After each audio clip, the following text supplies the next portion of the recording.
요한복음 특강 91번째 시간입니다. 오늘은 요한복음 18장 28절에서 32절까지 말씀드리도록 하겠습니다. 그를 너희의 율법에 따라 심판하라가 되겠습니다. 지난 시간에는 베드로가 다시 부인하였더라는 제목으로 말씀을 나누었습니다. 베드로는 체포되어 가시는 주님을 따라서 대제사장 안나스의 집들까지 따라왔습니다. 그리고 대적들과 섞여 불을 쬐면서 사태를 관망하고 있었습니다. 그러던 중에 그를 의심한 여종의 물음에 자신이 주님의 제자가 아니라고 부인하게 됩니다.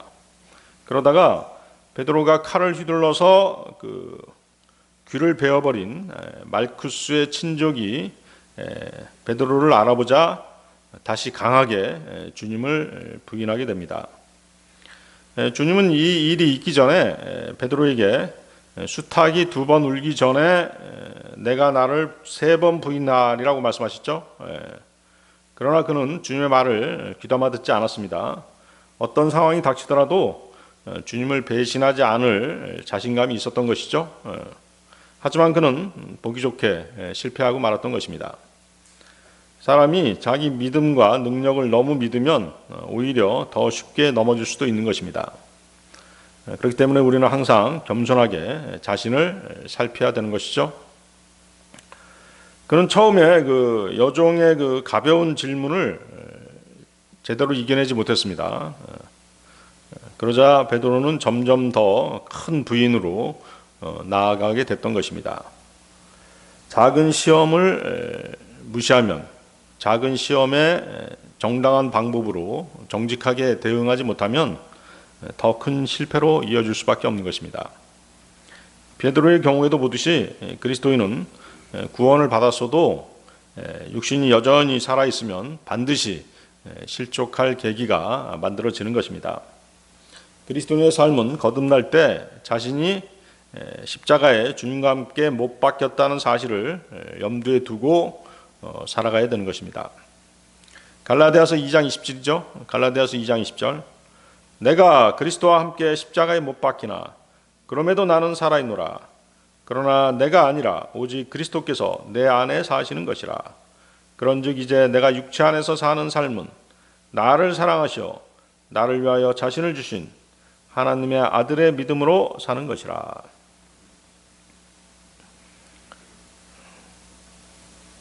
갈라디아서 5장 24절에서도 그런즉 그리스도께 속한 자들은 그 육신과 함께 욕정들과 욕망들을 십자가에 못 박았느니라. 자, 여기서 그리스도와 함께 십자가에 못 박혔다는 것은 실제로 몸이 죽었다는 뜻이 아니죠. 하나님 앞에서 옛 삶의 방식, 즉 죄를 따르던 자아, 옛사람이 끝났다는 뜻입니다. 다시 말해 믿는 사람은 더 이상 육신의 욕망과 죄의 지배를 받는 사람이 아니라는 것이죠. 예수님의 생명이 자신 안에서 살아가는 새 사람이 되었다는 뜻입니다. 그래서 갈라디아서 2장 20절에서는 내가 그리스도와 함께 십자가에 못 박히나 라고 말하고 있고, 갈라디아서 5장 24절에서는 육신과 그 정욕과 욕망을 십자가에 못 박았다라고 말씀하십니다. 거듭난 성도는 이미 예수님과 함께 십자가에 못 박혀 옛사람이 죽은 존재입니다. 그러기에 그 사람은 그 죽음에 맞는 삶을 계속 살아가야 되는 것이죠. 즉 신분적으로는 옛사람이 이미 십자가에 못 박혀 죽은 사람입니다. 실제 삶 속에서는 날마다 죄를 거부하고 성령님의 인도하심을 따라 살아가야 하는 새 사람인 것이죠. 주님이 주신 믿음에 더한 하나님의 은혜로 살아가야 되는 것입니다. 자, 요한복음 18장 28절 보겠습니다. 요한복음 18장 28절. 그때 그들이 예수님을 카야파스로부터 데려다가 재판정으로 끌고 갔으니 이른 시간이었더라. 그리고 그들은 직접 재판정 안으로 가지 아니하였으니 자신들이 더럽혀지지 않도록 하려 함이며 오히려 그들이 유월절 어린 양을 먹으려 함이었더라. 자, 요한복음은 카야파스로부터라는 표현만 하고 있죠. 카야파스가 주관한 재판 과정은 생략되어 있었습니다. 다른 복음서들을 보면 이제 이 생략된 부분, 재판 과정을 자세히 기술하고 있습니다. 요한복음은 이제 진행된 재판 과정을 모르지 않습니다. 이미 알려진 내용을 반복하지 않고 압축적으로 서술한 것이죠. 요한복음은 카야파스의 재판 과정보다 예수님과 빌라도의 대화에 더 초점을 두고 기술했던 것입니다.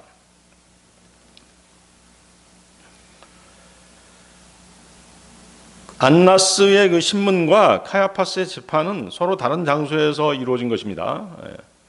하지만 대제사장의 저택인데 그 저택에서 서로 다른 장소에서 이루어진 것이에요. 아시겠죠? 안나스는 전직 대제사장이었죠. 하지만 실질적인 종교 권력자였습니다. 유대 종교 권력의 배후 조정자이기도 했죠. 그는 비공식 조사, 즉 예비 신문만을 담당했습니다. 안나스의 신문은 제자들과 주님의 가르침에 대한 그런 질문이었죠. 증인 없이 혐의를 캐내려는 신문이었습니다. 이미 결론을 정해놓고 진행하는 탐색적인 그런 질문이었죠. 그러니까 정보 수집 단계의 그런 신문이었던 것입니다. 증인이 없는 율법에 어긋나는 불법 신문이었습니다. 반면에 카야파스는 당시에 공식적인 대제사장이었습니다. 그는 산헤드린 공회의 의장이었습니다. 법적으로나 공식적으로 권위를 인정받고 있는 인물이었던 것이죠. 카야파스 앞에서 이루어진 재판은 형식적으로는 공식 재판의 모습을 갖추고 있었습니다. 여러 증인을 세워서 예수님의 말씀을 문제 삼았습니다. 결국 주님의 하나님에 대한 신성모독 여부를 판단해서 정죄하려는 그런 과정이었던 것이죠. 그러나 실제는 어땠어요? 거짓 증인들을 내세웠죠. 그래서 일치되지 않은 그런 증언들이 채택되었던 것입니다. 마태복음 26장 59절이죠. 마태복음 26장 59절. 이때 수석 제사장들과 장로들과 온 공회가 예수님을 사형에 처하려고 그분을 대적할 거짓 증인을 구하였더라. 거짓 증인을 구하였다고 나오죠. 카야파스의 재판은 정상적인 재판 절차와 달리 밤에 급하게 진행된 재판이었습니다. 유대 법정에서는 이제 밤에 재판하는 것을 금하고 있죠. 그 이유는 재판이 감정적으로 진행되는 것을 막기 위해서입니다. 밤이라는 시간대가 어때요? 그렇죠. 하루 일과가 끝난 다음이기 때문에 피로가 누적될 수도 있고, 또 피로라든가 긴장감, 또 어떤 불안이 누적되는 시간대죠. 그래서 냉정한 판단보다 감정적으로 흐르기 쉽다는 것이죠. 그래서 밤에 이루어지는 재판은 금하고 있었던 것이죠. 또 이제 지금 예수님이 받고 있는 사형과 같은 그런 중차대한 이런 재판은 공개적으로 진행이 돼야 되는 것이죠. 공개적으로 진행돼서 충분한 논의가 있어야 되는 것입니다. 그래서 밤에 하면 안 되는 것이죠. 또 어때요? 공개성과 공정성을 유지하기 위해서라도 낮에 진행이 돼야 되는 것이죠. 밤에 한다는 얘기는 뭐예요? 반대 의견을 차단하자는 그런 의도가 더 강하잖아요. 그렇죠? 그래서 카야파스의 재판이 밤에 이루어졌다는 것은 이미 공정한 판단을 할 의지가 없었기 때문인 것이죠. 오히려 예수님을 정죄하려는 의도가 더 앞섰던 것입니다. 처음부터 예수님을 사형시키려는 결론이 이미 정해져 있었습니다. 때문에 이 재판은 진리를 밝히기 위한 공정한 신문이 아니었습니다. 예수님을 죄인으로 만들기 위한 형식적인 절차에 불과했던 것이죠.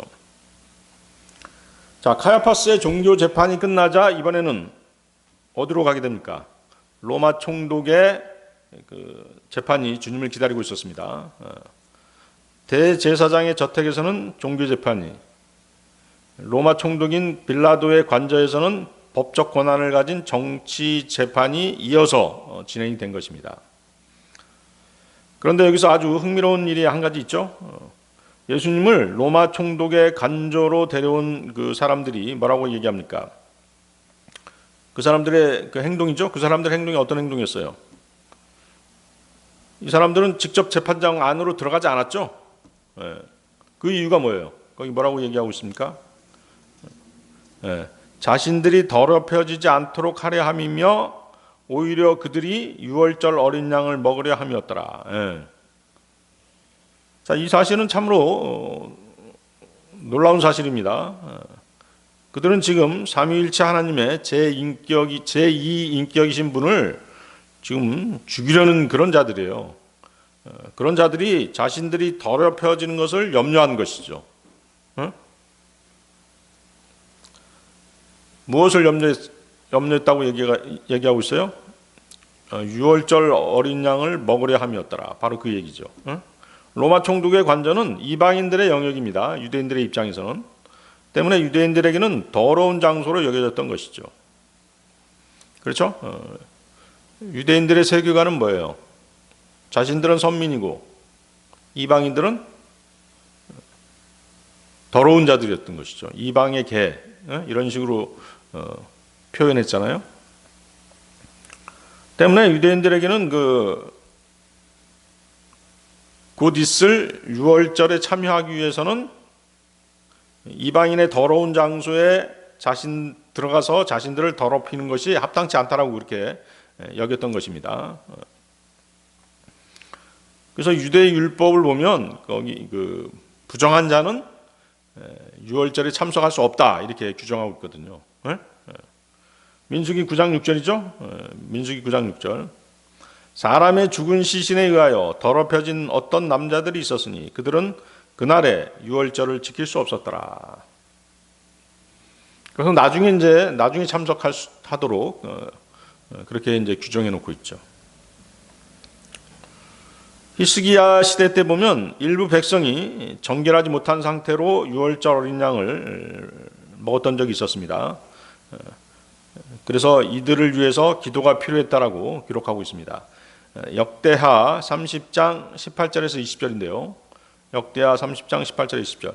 이는 백성의 한 무리 곧 에프라임과 므낫세, 이사칼과 스불론의 많은 이들이 자신들을 정결하게 하지 아니하였으니 그럼에도 그들이 그것이 기록된 것과 달리 유월절 어린 양을 먹었기 때문이라. 정결하지 않은 부정한 것들과 접촉이 있었음에도 유월절 어린 양을 먹었다고 나오죠. 계속 보겠습니다.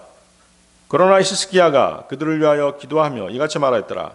선하신 주께서 모든 이마다 면제해 주시기를 바라나니 즉 하나님 곧 그의 조상들의 주 하나님을 자기 마음으로 찾으려고 예비하는 자는 비록 그가 성소의 정화의식에 따라 정결하게 되지 아니하였을지라도 면제해 주소서. 그러자 주께서 히스기야에게 경청하셨고 백성을 치유하셨더라. 그래서 유월절에 참석하기 위해서는 정결의식을 치러야 했던 것이죠. 근데 그렇지 않고 유월절에 참여하니까 히스기야가 용서해 주시도록 그렇게 기도했던 것이에요. 자, 그런데 어때요? 유월절 양이 누구시죠? 주 예수 그리스도시잖아요. 그렇죠? 고린도전서 5장 7절인데요. 그러므로 오래된 누룩을 제하여 버릴지니 너희가 누룩이 들어있지 않은 자들로서 하나의 새 덩어리가 되게 하려는 것이라. 이는 바로 우리의 유월절 어린 양이신 그리스도께서 우리를 위하여 희생하셨기 때문이라. 우리의 유월절 어린 양이신 그리스도. 그래서 이제 지구상에서 가장 정결함을 추구했던 자들이 이제 바로 예수 그리스도를 죽였던 유대 종교 지도자들인 것이죠. 근데 어때요? 그 정결함이라고 하는 것이 외적인 것이죠. 내면은 사악한데 외적으로만 정결함을 추구했던 것이죠. 그래서 이들은 이제 모든 선량한 종교인들처럼 그 이방인들의 더러운 건물 안에는 발도 들여놓지 않을 만큼 그렇게 외적인 정결에 아주 철두철미했던 사람들입니다. 그런데도 그들은 죄 없으신 분을 죽이는 살인죄를 저지르고 만 것이죠. 에레미야서 17장 9절에는 이런 말씀이 있죠. 에레미야 17장 9절. 마음은 만물보다 속임수로 가득하고 극도로 사악하니 누가 마음을 알 수 있으리요. 예. 유대 종교 지도자들은 겉으로 깨끗해 보이고 율법을 잘 지키는 것처럼 그렇게 보였습니다. 하지만 하나님 앞에 바르지 않으면 참된 정결이 아닌 것이죠. 그래서 유대 종교자들처럼 외적인 정결과 형식만을 중요하게 여기고 마음의 변화가 없다면 그것은 자신을 속이는 위선자인 것이죠. 하나님께서는 겉모습이 아니라 중심을 보시는 분이시죠. 참된 거룩함은 겉모습이 아니라 마음에서 우러나와야 되는 것입니다. 주 예수님께서는 일찍이 그들 유대 종교 지도자들의 거짓된 유선을 지적한 바 있으십니다. 마태복음 23장 27절에서 28절인데요. 유선자들인 서기관들과 바리새파 사람들아 너희에게 화가 있기를 바라노라. 이는 너희가 하얗게 칠해진 돌무덤들과 같기 때문이라. 그것들은 정령 표면상으로는 아름답게 나타나나 속에는 죽은 사람들의 뼈들로 가득하며 또 모든 불결함으로 가득하도다. 너희 역시 바로 이와 같으니 겉으로는 사람들에게 의롭게 나타나나 너희 속은 위선과 죄악으로 가득하도다. 겉으로는 정결한 척했지만 속으로는 위선과 죄악이 가득했다라고 예수님께서 미리 이미 판단하셨죠. 그런데 유대 종교 지도자들이 이렇게 외식적이 된 이유가 뭐겠어요? 사람들에게 인정받기를 원했기 때문인 것이죠. 하나님보다 사람들을 더 두려웠기 때문입니다. 하나님께 영광을 돌리기보다는 자신들이 더 영광 받고 싶어 했기 때문에 외식적이 되어버린 것이에요. 외적인 정결만을 추구했던 것이죠. 요한복음 12장 43절인데요. 이는 그들이 사람들의 찬사를 하나님의 찬사보다 더 사랑하였기 때문이라. 그렇죠? 그래서 우리 그리스도인들은 사람을 두려워해서는 안 되죠. 하나님을 두려워해야죠. 하나님을 의식하며 살아야지 사람을 의식하며 살면 안 되는 것이죠. 대표적인 종교 그런 집단들이 있죠. 뭐 로마 카톨릭이라든가 이슬람 같은 국가 교회들이 상당히 유선적인 그런 종교 단체인 것이죠. 그래서 이 종교적인 유선자들은 죄 없는 사람을 살해하려는 음모를 꾸미면서 하나님을 섬긴다라고 그렇게 생각하는 것이에요. 로마 카톨릭을 보세요. 중세 암흑 시대 때 얼마나 많은 그리스도인들을 살해했어요. 그렇죠? 그렇지만 어때요? 사과 한마디 하지 않고 있죠? 장차 이제 적그리스도와 또 손을 잡고 그런 일들을 또 벌일 것이에요. 자, 요한복음 16장 2절입니다. 요한복음 16장 2절. 그들이 회당에서 너희를 추례하리라. 진정 그 시간이 오나니 누구든지 너희를 죽이는 자는 자신이 하나님을 섬기고 있다고 생각하리라. 로마 카톨릭 그대로 얘기한 것이죠. 하나님을 섬기고 있다고 그렇게 말하면서 그리스도인들을 다 살해한 것이에요. 그래서 성경은 인간이 겉으로는 경건하고 선하게 보일 수 있다고 말씀하십니다.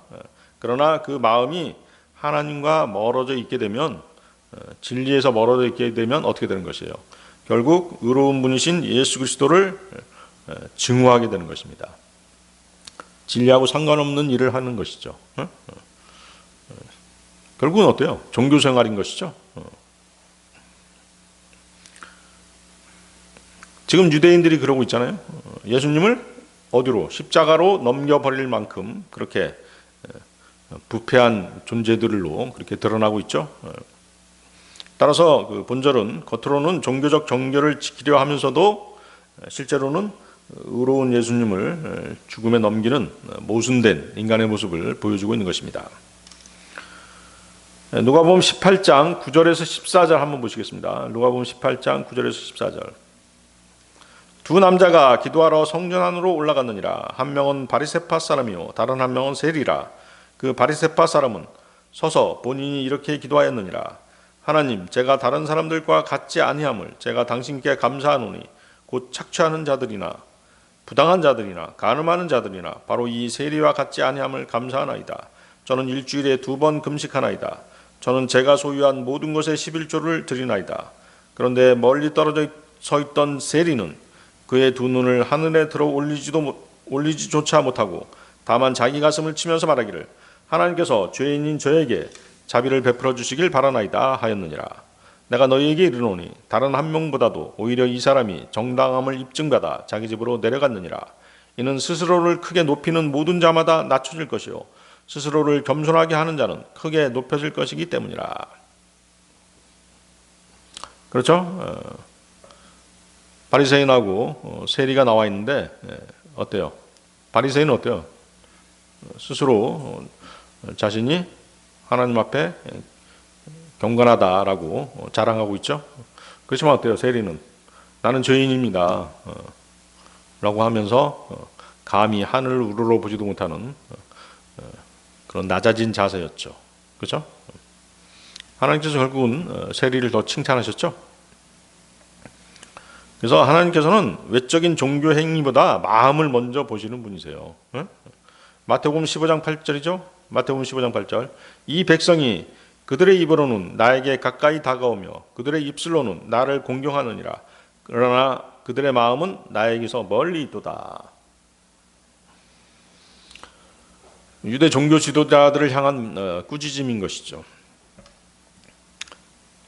우리 그리스도인이라고 하는 사람들 중에서도 그런 사람들이 있단 말이에요. 어떤 사람이 있습니다. 주일에는 반드시 교회에 갑니다. 헌금도 열심히 하고 봉사도 열심히 해요. 그러나 어때요? 자기 사업장에서는 거래처 사람들에게 막 거짓말합니다. 직원들을 부당하게 대우합니다. 자신의 이익을 위해서는 양심을 버리고 불의와 쉽게 타협하죠. 이런 사람은 종교적인 정결은 지키지만 하나님의 뜻은 무시하는 그런 사람인 것이죠. 그런 유선적인 사람이 되어서는 안 된다는 것입니다. 자, 요한복음 18장 29절 30절로 가겠습니다. 그때 빌라도가 그들에게 나가서 말하기를 너희가 이 사람을 거슬러 무슨 혐의를 제기하느냐 하였더라. 그들이 그에게 대답하여 말하기를 만일 그가 흉악범이 아니었더라면 우리는 그를 당신께 넘기지 아니하였으리라 하였더라. 자, 관원들이 예수님을 빌라도에게 데려왔죠. 예수님이 카야파스의 법정에서 빌라도의 법정으로 옮긴 이유가 무엇일까요? 당시 이제 이스라엘은 어땠어요? 로마의 식민 지배하에 있었잖아요. 그렇죠? 그렇기 때문에 그 당시 유대인들의 권한과 로마의 법 체계가 달랐던 것이죠. 지금 이스라엘을 실질적으로 지배하는 나라가 로마였기 때문에 로마 법 체계에 따라 됐던 것이죠. 유대 지도자들은 예수님을 신성 모독죄로 정죄할 수 있었습니다. 하지만 사람을 죽이는 사형 집행 권한은 그들에게 없었던 것이죠. 누구에게 있었어요? 로마 제국에게 있었던 것이죠. 그래서 유대인들 스스로 사형을 집행할 수 없었습니다. 그래서 그들은 예수님을 로마 총독인 빌라도에게 넘겨서 정치적인 죄, 즉 자칭 왕이라는 반역 혐의로 고발한 것이죠. 카이사 아우구스토 로마 황제가 우리에겐 왕인데 이 사람이 자칭 왕이라고 한다라고 하면서 죄를 지금 뒤집어 씌우고 있는 것이에요. 그리고 로마로 하여금 로마법에 의해서 예수님을 처형하려고 한 것이죠. 그러니까 쉽게 말해서 뭐예요? 자기 손에다 피를 안 묻히고 예수님을 처형하려고 했던 것이죠. 그래서 어때요? 결국 이것은 뭐예요? 종교적인 문제를 정치적인 문제로 변질시킨 것이죠. 로마의 힘을 빌려서 예수님을 십자가에 못 박으려고 하는 그런 의도에서 나온 흉계였던 것입니다. 거기 29절 다시 보세요. 29절. 너희가 이 사람을 거슬러 무슨 혐의를 제기하느냐. 빌라도의 이 물음은 범죄 혐의로 고소한 자에게 그 세 가지를 요구하는 그 로마법과 일치합니다. 자, 로마법은 이제 현대 그 법률하고 아주 유사한 점이 많습니다. 먼저 고소를 제기하죠. 고소를 제기하면 재판장에 누구누구를 불러요. 고소자와 피고인을 부르는 것이죠. 그래가지고 어때요? 그 피고인으로 하여금 변호할 기회를 주는 것이에요. 이 세 가지가 이제 로마법의 근간이거든요. 그래서 무슨 혐의를 제기하느냐, 혐의를 정확하게 물어보고 있는 것이죠. 그래서 바울도 고소당했을 때 이러한 로마 법률을 들어서 법적 절차의 부당함을 지적했던 것이죠. 그러니까 이 사람을 막 사형시켜야 되겠다, 이 사람을 사지로 몰아야 되겠다, 이 사람한테 중형을 때려야 되겠다 이렇게 하면은 법적 절차를 막 무시하는 것이에요. 지금도 보세요. 지금 어떤 정치 판결할 때 저 사람 사형시킬 거야 이렇게 하다 보니까 어때요? 법적 절차가 계속 무시되잖아요. 변호인들의 얘기를 들어주지 않습니다. 지금도 그러는데 과거 로마 시대 때는 뭐 말할 필요도 없겠죠. 사도행전 25장 16절인데요. 제가 그들에게 대답하기를 고소당한 자가 고소자들과 얼굴과 얼굴을 마주하고 자신을 거슬러 제기된 범행에 관하여 스스로 해명할 법적 권리를 얻기도 전에 어떤 사람을 죽음에 넘겨주는 것은 로마인들의 방식이 아니라 하였나이다. 예. 바울이 고소당할 때 이제 바로 이 법적 절차를 문제 제기를 한 것이에요. 법적 절차가 지금 무시되고 나를 일방적으로 죽이려고 하고 있다. 그래서 이제 그 빌라도는 유대인들이 주 예수님께서 범했다고 고소한 죄를 로마법에 근거해서 고소한 이유를 정확하게 알고자 했던 것이죠. 이렇게 하니까 어떻게 돼요? 이렇게 하니까 예수님을 고소했던 자들은 스스로 자신들의 고소가 부당하기 때문에 스스로 정죄받게 되는 것이죠.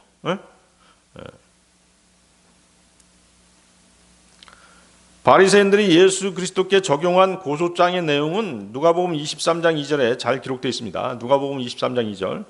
우리는 이 사내가 민족을 오도하고 카이사르에게 공세 내는 것을 금하면서 자기 스스로 그리스도 곧 한 왕이라고 말하는 것을 알아내었나이다. 세 가지죠. 세 가지를 좀 고소하고 있는데 이 고소 내용은 모두가 다 거짓말이죠. 첫 번째 뭐예요? 민족을 오도하고 예수 그리스도께서는 유대 민족을 현혹하신 적이 없으시죠? 또 두 번째 카이사르에게 공세내는 것을 금했다. 그것도 거짓말이죠. 예수님께서는 로마 당국에 세금 바치는 것을 금하신 적이 없으십니다. 세금에 대해서는 오히려 아주 철저하셨죠. 마태복음 17장 24절에서 27절인데요. 마태복음 17장 24절 27절. 이후에 그들이 가버나움으로 오자 공세를 거두는 자들이 베드로에게 와서 말하기를 너희 스승은 공세를 내지 아니하시냐 하였더라. 그가 말하기를 내신다 하니라. 그러고 나서 그가 집 안으로 들어왔을 때 예수님께서 그보다 앞서 말씀하시기를 시몬아 너는 어떻게 생각하느냐? 땅의 왕들이 누구에게서 관세나 공세를 취하느냐? 그들 자신의 자녀들에게서냐 아니면 타인들에게서냐 하셨느니라. 베드로가 그분께 말씀드리기를 타인들에게서니이다 하니라. 예수님께서 그에게 이같이 말씀하시니라. 그렇다면 자녀들은 면세니라. 그렇다 할지라도 우리가 그들을 실족시킬까 우려하노니 너는 바다로 가서 낚싯바늘을 던지고 처음 올라오는 물고기를 잡아 올리라. 그러고 나서 내가 그의 입을 열었을 때 너는 동전 한 개를 발견하게 되리라. 그것을 취하여 나와 너를 위하여 그들에게 주라. 네, 그렇죠?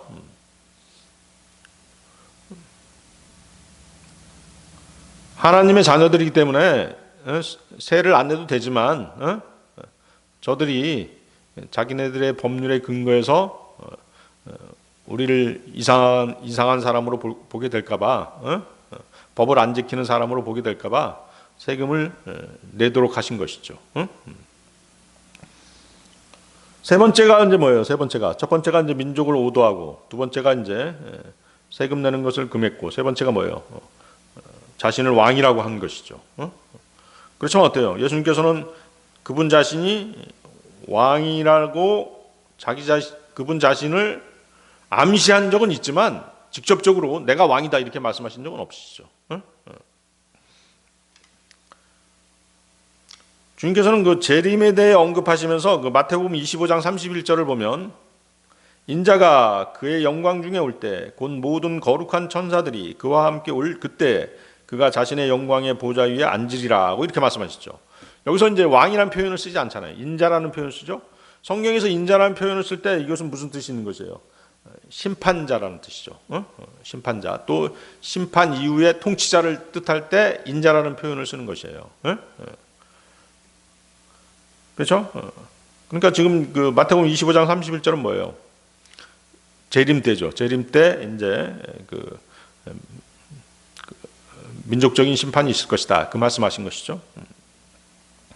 그래서 미래의 어떤 종말론적인 상황에 대해서 말씀하신 것인데, 내가 심판주로 오게 될 것이다. 그 말씀을 하신 건데, 유대인들은 어떻게 한 것이에요? 오해한 것이죠. 왕이라고 했다. 그렇게 이제 오해하고 예수님을 자칭 왕, 카이사르가 아닌 자가 자신을 왕이라고 지금 내세우고 있다라고 하면서 이제 고발한 것이죠.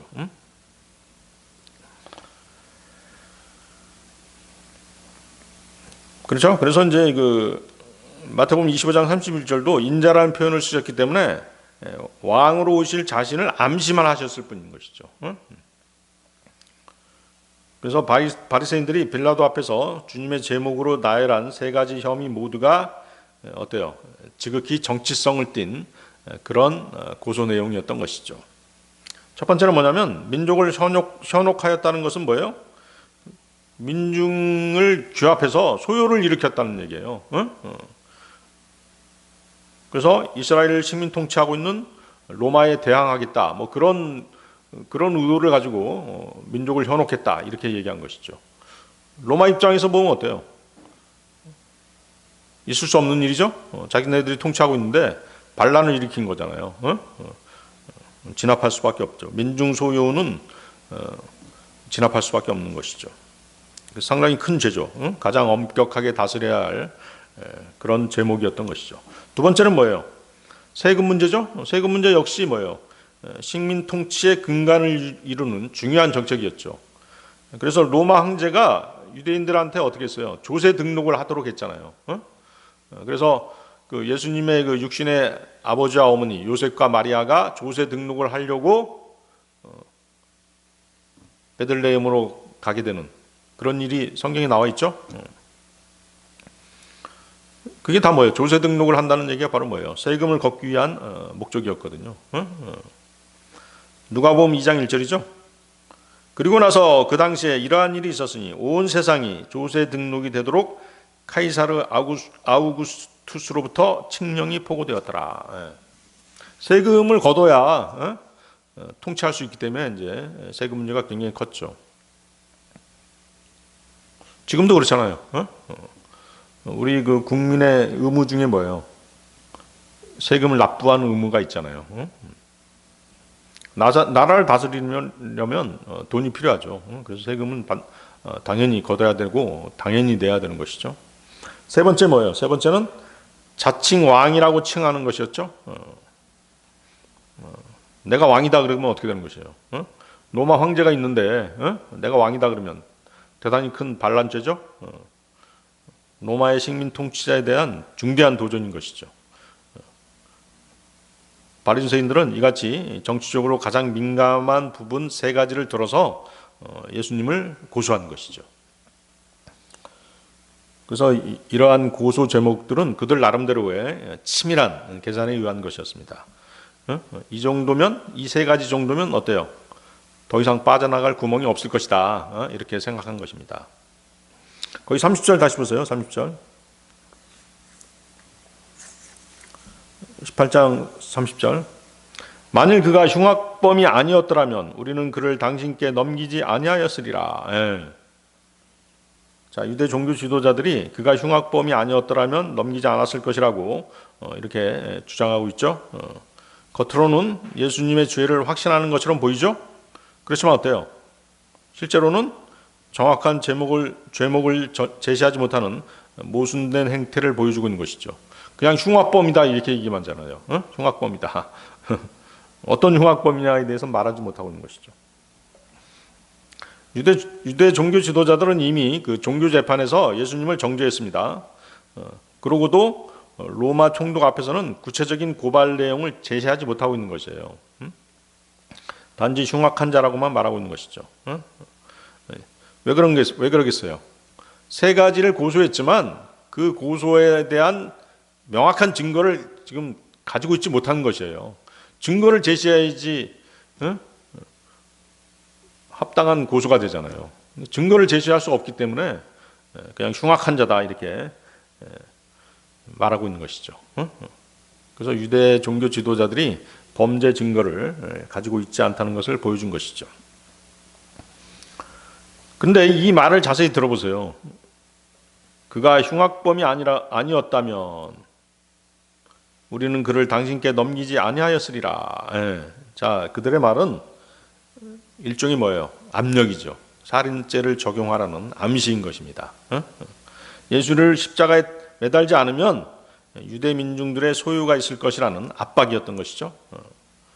또한 자신들의 책임을 회피하기 위한 그런 말이었던 것이죠. 우리가 이 사람을 넘겼다면 당연히 죄가 있는 것 아니냐. 이런 식으로 본디오 빌라도에게 판단을 떠넘기려는 그런 태도였던 것입니다. 즉 공정한 재판을 하려는 것이 아니었죠. 이미 정해놓은 결론을 로마의 권위로 실행해 달라 하는 것이었습니다. 따라서 이 구절은 인간의 죄된 본성을 잘 드러내주고 있는 그런 구절이 되겠습니다. 사람은 진리를 따르기보다 자기 이익과 권력을 지키기 위해 거짓과 불의를 정당화하는 것입니다. 종교적 열심까지도 악한 목적에 이용할 수 있는 것이죠. 하지만 이런 상황을 통해 우리가 알 수 있는 것이 있습니다. 그것은 예수님이 아무 죄가 없으심에도 불구하고 죄인처럼 취급받으신 것입니다. 바로 그분이 걸어야 할 대속의 길, 십자가의 길 때문에 그렇게 하신 것이죠. 자, 유대 종교 지도자들은 종교적인 문제를 정치적인 문제로 바꾸려고 했습니다. 그들은 신성모독이라는 종교적인 이유로는 로마를 설득할 수 없다는 것을 알고 있었어요. 때문에 예수님이 왕이라고 주장한다라고 하는 그 정치적인 반역자로 몰아간 것입니다. 결국 이 구절은 예수님이 실제로는 죄가 없으신 분이지만 유대인들의 악한 의도와 왜곡된 판단 때문에 죄인으로 넘겨지셨다는 것을 우리로 알게 하는 구절이 되겠습니다. 동시에 하나님의 구원 계획 속에서 예수님이 대신 정죄를 받으시는 순환 과정의 한 장면을 보여주고 있는 그런 구절인 것이죠. 자, 요한복음 18장 31절로 가겠습니다. 요한복음 18장 31절. 그때 빌라도가 그들에게 말하기를 너희가 그를 데려가서 너희의 율법에 따라 심판하라 하였더라. 그러므로 유대인들은 그에게 말하기를 어떤 사람을 사형에 처하게 하는 것은 우리에게 합법적이지 않나이다 하였더라. 자, 유대 종교 지도자들이 계속 거짓말하죠. 너희가 그를 데려가서 그를 너희의 율법에 따라 심판하라. 자, 언뜻 들으면 빌라도가 바리새인들보다 관대한 사람인 것처럼 보이기도 합니다. 하지만 전혀 그렇지 않습니다. 그렇다고 해서 빌라도가 이 사건에 대해 별로 주의를 기울이지 않다거나 귀찮게 여겼느냐 하면 그것도 아닙니다. 이 말은 오히려 빌라도의 냉혹한 속셈을 드러내는 말이 되겠습니다. 자, 빌라도는 먼저 이 사건이 로마에 반역하는 정치 사건이 아니라는 것을 알았죠. 그렇죠? 유대인들의 종교 문제라고 정확하게 판단했던 것입니다. 그래서 직접 개입하기를 꺼렸던 것이죠. 때문에 뭐라고 말하고 있어요? 너희 율법대로 처리하라고 말한 것이죠. 이 문제를 유대 종교 지도자들에게 다시 돌려보내려고 한 것입니다. 빌라도는 이미 예수님에게서 로마의 위협이 될 만한 죄를 찾아내지 못했던 것이죠. 그렇죠? 빌라도도 들은 정보들이 있잖아요. 때문에 사실상 뭐라고 얘기한 것이에요? 너희가 말하는 죄는 로마법으로 다룰 일이 아니다. 이렇게 얘기를 한 것이에요. 간접적으로 표현한 것이죠. 너희 율법대로 처리하라. 이 말은 이것은 로마법으로 다룰 일이 아니니까 너희가 처리하라. 이렇게 말한 것이죠. 그래서 빌라도는 예수님이 정치적 범죄자가 아니라고 이미 판단하고 있었던 것이에요. 그러나 유대 종교 지도자들은 뭐라고 얘기해요? 우리에게는 사람을 사형시킬 권한이 없습니다라고 얘기하잖아요. 그렇죠? 이 사람 죽여야 된다. 사형시켜라. 지금 계속 지금 뭐예요? 압력을 놓고 있는 거예요. 무언의 압력을 놓고 있는 것이죠. 이것은 뭐예요? 그들 유대 종교 지도자들이 단순한 종교적 판결이 아니라 사형, 곧 십자가 처형을 원하고 있었던 것이죠. 반면에 어때요? 빌라도는 애꿎은 사람을 죽이는 책임을 피하고 싶어 했죠? 피하고 싶어 했습니다. 하지만 유대 지도자들은 로마 권력을 이용해 자신들의 목적을 이루려고 했던 것이죠. 때문에 빌라도의 제안을 받아들일 수 없었던 것입니다. 빌라도는 예수님의 무죄를 알면서도 정치적 부담 때문에 결정을 미뤘던 것이죠. 책임을 유대인들에게 돌리려고 했던 것입니다. 반면에 유대 종교 지도자들은 주님을 죽이려는 강한 의도를 내비친 것입니다. 하지만 결국 그 모든 과정 속에서 예수님은 하나님의 계획대로 십자가로 나아가시게 되는 것이죠. 거기 보십시오. 다시 보세요. 어떤 사람을 사형에 처하게 하는 것은 우리에게 합법적이지 않나이다. 어때요? 거짓말이죠? 그들은 어땠어요? 불법적인 재판을 통해서 예수님이 사형이다라고 결론을 내놓은 상태잖아요. 마태복음 26장 65절 66절에 그 얘기가 나오죠. 마태복음 26장 65절 66절. 그때 대제사장이 자기 옷을 찢으며 말하기를 그가 신성모독하는 말을 하였도다. 어찌 우리에게 더 증인들이 필요하겠는가? 보라, 지금 너희는 그가 신성모독하는 말을 들었도다. 너희는 어떻게 생각하느냐 하였더라. 그들이 대답하여 말하기를 그는 사형에 해당하는 죄를 지었나이다 하였더라. 예수님이 어떤 말을 하셨어요 그때? 아까 인자라는 말을 했었죠. 마태복음 25장 31절. 응? 그 얘기를 듣자 이제 바로 이렇게 사형 선고를 내려버린 것이에요. 응? 자, 이런 행태를 보였던 그들이 지금 뭐라고 얘기하고 있어요? 우리가 누구를 사형에 처하는 것은 적법치 못하나이다라고 이렇게 거짓말하고 있잖아요. 시침이 뚝 떼고 말하고 있는 것이죠. 그들의 재판 절차는 마땅히 갖춰야 할 모든 요건을 무시해버린 상태에서 진행된 불법 재판이었던 것이죠. 그래서 재판에서 가장 중요한 게 뭐냐면 재판 절차예요. 그 법에 맞는 재판 절차, 고소인, 또 피고인, 고소인과 피고인 대질신문 뭐 이런 것들을 통해서 또 피고인의 어떤 변호 이런 것들을 통해서 이 사람이 범죄인지 아닌지를 정확하게 밝혀내야 되잖아요. 그런 것들을 뭐 증거라든가 이런 것들을 막 채택하지 않고 막 넘겨버리고 그렇잖아요. 유죄인지 무죄인지 판결할 수 있는 중요한 증거들이 있잖아요. 그런 것들을 들여다보지 않고 판결해버린다는 얘기는 뭐예요? 재판 절차를 완전히 무시하는 것이죠. 그래서 가장 공정한 재판은 재판 절차에 따라서 정확하게 재판을 진행해야 되는 것이죠. 그렇기 때문에 그런 재판 절차를 무시했기 때문에 이 재판은 불법 재판이었던 것이죠. 오히려 어때요? 빌라도를 압박하고 있는 것이죠. 당신이 이 사람 안 죽이면 십자가에 안 넘기면 백성들이 소요를 일으킬 거야. 민중들이 봉기해가지고 소란을 피울 거야. 그렇게 되면 어떨 거야? 그러면 당신네 로마 정부도 부담되지 않겠냐? 이런 식으로 이제 압박하고 있는 것이죠. 근데 어때요? 로마 법에 따라서 사형을 시키지 않더라도 유대인들은 지금 어떻게 할 수 있어요? 유대 종교법에 따라서 사람을 죽일 수 있었잖아요. 유대 종교법에 뭐가 있어요? 투석형이잖아요. 투석형. 그렇죠? 돌을 던져서 죽일 수 있었죠? 그래서 유대인들은 얼마든지 사형에 해당되는 죄를 지은 사람을 극형에 처할 수 있었습니다. 그런데도 불구하고 빌라도에게는 극형에 처할 수 있는 권한은 로마 당국에나 있지 자신들에게는 없노라고 이렇게 거짓말하고 있습니다. 그들은 어땠어요? 예수 그리스도를 여러 번에 걸쳐서 돌로 쳐서 죽이려고 했었죠.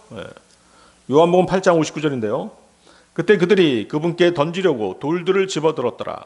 그러나 예수님께서 자신을 숨기셨으며 그들 한가운데를 가로질러 성전 밖으로 나가셨으니 그렇게 지나가셨더라.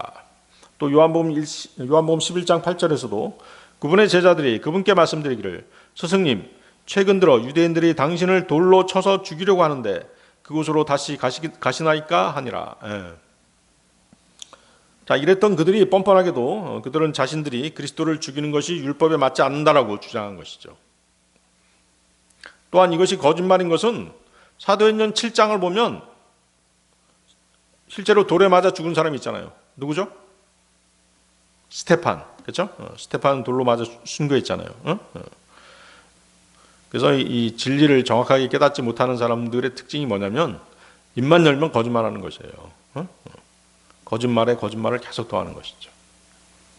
왜냐하면 잘못된 판단을 하기 때문에 그렇게 되는 것이에요. 그리고 거짓말을 하면서도 양심의 가책을 받지 않는 것이죠. 이것이 바로 뭐예요? 양심이 화인 맞았다는 증거인 것이죠. 자, 요한복음 18장 32절입니다. 요한복음 18장 32절. 이는 예수님께서 자신이 어떤 죽음으로 죽을지 알려주며 말씀하셨던 그분의 말씀이 성취되게 하려 함이었더라. 비록 유대인들이 거짓말을 하긴 했지만 하나님께서는 성경을 이루기 위해서 그들의 거짓말을, 그들의 위선을 이용하셨던 것입니다. 예수 그리스도께서는 마태복음 20장 18, 19절에서 자신이 어떤 죽음으로 죽으실 것인지 제자들에게 이미 말씀하셨습니다. 마태복음 20장 18, 19절. 보라, 우리는 예루살렘으로 올라가노라. 그리하면 인자는 수석 제사장들과 서기관들에게 배반당하리라. 그리고 그들이 그를 정죄하여 죽게 하리라. 그리고 이방인들에게 그를 넘겨주어 조롱하고 채찍질하며 그를 십자가에 못 박게 하리라. 그런 다음에 셋째 날에 그가 다시 살아나리라. 만약 주님께서 유대인들의 재판에 따라서 율법이 정한 대로 돌에 맞아 죽으셨다면 어떤 일이 벌어졌을까요? 6월절 어린 양에 대한 율법의 규례대로 예표되었던 사실들이나 이에 대한 구약의 예언이 성취되지 못했을 것입니다. 민수기 9장 12절인데요. 민수기 9장 12절. 그들은 그것 중 아무것도 아침까지 남기지 말고 그것에 어떤 뼈도 부러뜨리지 말지니라. 그들은 유월절의 모든 법령에 따라 그것을 지킬지니라. 여기서 중요한 표현이 뭐예요? 어떤 뼈도 부러뜨리지 말지니라. 돌을 던지게 되면 어떻게 되겠어? 돌을 던져서 그 사람을 죽게 하면 어떻게 되겠어? 뼈가 부러질 수밖에 없겠죠? 그렇습니다. 그렇잖아요. 뼈가 부러질 정도로 돌을 던져야 그 사람이 죽잖아요. 따라서 하나님께서는 그들 안에 있는 악함과 거짓을 허용하셨던 것이죠. 그들의 위선, 거짓말을 사용하셔서 성경 예언이 이루어지게 하신 것입니다. 그 결과 예수님의 뼈가 부서지지 않고 간수되셨던 것이죠. 하나님께서는 이처럼 악으로부터도 선을 이루시는 분이신 것입니다. 또한 이들이 만약 스테판처럼 예수님을 돌로 쳐서 죽였다면 그 사건으로 인해서 성경 말씀이 어때요?